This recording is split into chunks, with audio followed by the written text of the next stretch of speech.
The Grand Hall of the Galactic Council was silent, filled with towering beings from every corner of the galaxy, each seated behind glowing sigils of their species. At the center, Earth's representative stood alone, Aria Velasquez, the youngest ambassador in human history, her eyes sharp with defiance. The tension in the air was thick as a council elder. A silver-scaled Exilari stood and declared in a cold voice, "The species known as humanity is hereby expelled from the Galactic Accord." No protest was allowed, no further discussion given. A wave of murmurs followed, but none dared speak against the ruling. The reasons were written in the stars. Humans were advancing too fast, building technologies the Council couldn't monitor, spreading across planets not yet approved for colonization, and worst of all, ignoring Council warnings. Their machines were becoming smarter, their weapons more efficient, and their will more stubborn with every passing year. Arya didn't cry, didn't beg. She simply scanned the faces of the Council one last time, her voice calm and even. "You fear what you don't control," she said. "But you've just made your greatest mistake. You didn't isolate us, you freed us." Then she turned and walked out, her figure disappearing into the shadow of the Grand Corridor. Back on Earth, news of the expulsion spread like fire. There were no riots, no rage. Instead, there was silence. A silence that held weight. Behind the silence came movement plans, coordination, decisions. Earth's leaders gathered not to weep, but to plan a new path, one without galactic approval. Deep in the Arctic labs, black projects were unlocked. In orbit, hidden stations began to flicker to life. The world's nations united not out of peace, but purpose. Humanity had always grown under pressure now. Without alien oversight, they were finally unchained. While the Council celebrated their decision, thinking Earth would collapse without support, they failed to notice that Earth had stopped sending signals. All trade requests were ignored. All transmissions went unanswered. For the first time in galactic history, an expelled species simply vanished not in defeat, but in preparation. Years passed. Rumors began. A scout claimed to have seen a massive human ship orbiting a dead star, silent, black, and pulsing with unknown energy. Another report told of an entire asteroid field disappearing overnight, leaving behind melted stone and magnetic scars. The Council dismissed these as myths. But in private, some members started to worry. Had they underestimated the humans? Had they not expelled a threat, but provoked one? Arya's final words echoed in more than one mind. "You didn't isolate us. You freed us." And far beyond the Council's reach, behind cloaked satellites and encrypted signals, humanity was building something. Not just ships or weapons, but an idea. A future on their own terms. And if the galaxy came looking again, they wouldn't find diplomats. They'd find predators in suits, born in silence, sharpened by exile and waiting. For nearly 20 years after their expulsion, humanity said nothing. The galactic channels remained empty of human signals. No ships were seen. No planets were contacted. It was as if Earth had simply vanished into the void. The Council assumed they had fallen apart, crushed under their own chaos. But hidden far beyond Council eyes, in the cold corners of space, something was changing. Old satellites were reactivated, cloaked factories were built inside hollow moons, and artificial intelligence systems were upgraded beyond known limits. Earth had turned inward, building not with speed, but with precision. They had learned from every mistake, every weakness. And without Council laws to slow them, they began to test weapons that could bend light, engines that could fold space, and armor that could rewrite impact physics. Their colonies expanded in secret, not on green worlds, but on death worlds, the harshest, most dangerous planets ever known. Where storms never stopped and gravity crushed bones, humans built cities and thrived. Spies sent to monitor them never returned. A single freighter captain, nearly insane, claimed he had seen a planet-sized station deep beyond the galactic rim. He described it as alive, humming, watching me. The Council laughed. But in dark rooms, a few old minds began to wonder if humanity had gone quiet not from defeat, but because they no longer cared to be heard. And as trade ships continued to vanish and unknown signals danced across deep space sensors, a question began to grow like a shadow across the stars. What were the humans becoming in the silence? The galaxy had pushed them into darkness, thinking it was punishment. But in that darkness, something powerful had awakened, quiet, patient, and preparing. And when it finally emerged, it would not be asking for permission. It would be claiming its place. It began with the disappearance of an outer rim mining colony, home to over 10,000 lives.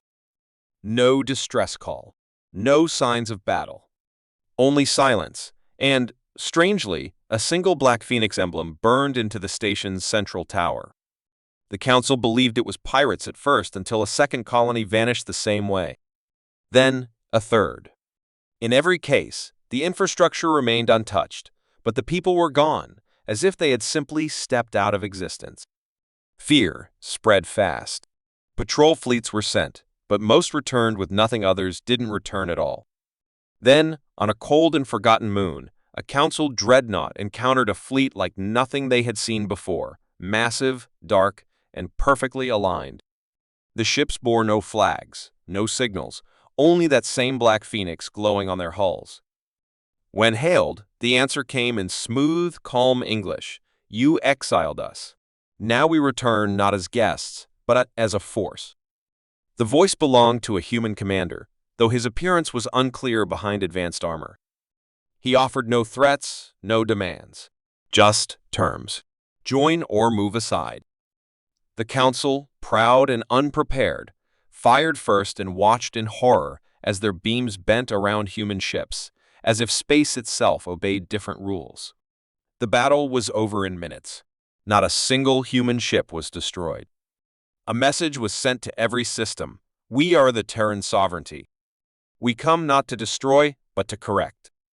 The galaxy, used to slow change and careful negotiation, now faced something faster, sharper, and unshakable. From the shadows of exile, humanity had returned, but they were no longer diplomats. They were architects of a new order. And every planet, every leader, now had to choose, resist and fall, or join and rise. The age of the Council was cracking, and something stronger was stepping through. The galaxy watched in silence, as the Terran sovereignty spread like fire through the dark. But this was no empire of chaos or tyranny. It was built on precision, order, and something even more dangerous: human will. Where pirates ruled, humans brought law. Where weak governments oppressed the poor, humans installed fair leaders under strict codes. Their fleets never hovered for show. They arrived, acted, and moved on. Their soldiers, known as Unity Marines, were not just warriors, but engineers, medics, and builders, capable of restoring entire cities within days. Dozens of species who had once begged the Galactic Council for help now turned to the Terran sovereignty, finding safety not in diplomacy, but in strength. Broken planets were repaired. Forgotten colonies were welcomed. Even warlike species respected humanity's code firm, but never cruel. They didn't ask for loyalty, they inspired it. The Council tried to resist, calling emergency meetings, making threats, but it was too late. Their words carried no weight in a galaxy that had seen results. Slowly, their allies left, some quietly, others with pride, joining the sovereignty one by one. Human-built capital cities began rising on planets across the stars, shining with technology beyond anything the Council had ever shared. On these worlds, lawbreakers vanished, corruption collapsed, and merit decided power. Children of alien species now spoke English alongside their native tongues, taught by human AI instructors. The old Council had created rules to slow progress. The new empire removed all limits. Humanity had turned exile into evolution. And as their ships patrolled deep space with the quiet authority of kings, one thing became clear: they had not come to conquer, they had come to lead. Not with fear, but with unstoppable resolve. The stars were no longer governed by permission, they now belonged to those who had earned them. 100 years had passed since humanity was cast out, and now the stars looked different. The Galactic Council, once the highest power in known space, had become little more than a relic, a symbol of what once was. In its place stood the new Council, formed not through tradition, but through earned trust and proven strength. At its head sat Elena Velasquez, the great-granddaughter of Aria. She stood in the central chamber, surrounded not by enemies, but by voices from across the galaxy, representatives of species once scattered, now united under the Terran sovereignty. This council did not argue for days or hide behind bureaucracy. They listened, acted, and held each other accountable. Justice moved fast. Progress moved faster. On 1,000 worlds, life had improved beyond imagination, hunger ended, disease cured, and knowledge shared without price. Children grew up not fearing war, but dreaming of stars. Even those who once feared humanity now understood them. The exile had not broken humans. It had focused them. They had learned what the galaxy needed: leaders with strength and vision. Elena looked around the chamber, remembering how her ancestor had once stood alone in this very hall, humiliated. Now, humans didn't demand respect, they were given it, freely. Outside, massive ships drifted silently above Earth, the capital of a united empire. The Phoenix emblem shined proudly, not as a symbol of war, but of rebirth. Humanity had taken the pain of rejection and turned it into purpose. And though they had the power to rule by force, they chose something greater: order with justice, unity with respect. The galaxy had once pushed them away in fear. Now it followed them with hope. The Terran Age had begun not with conquest, but with will. And it was only the beginning.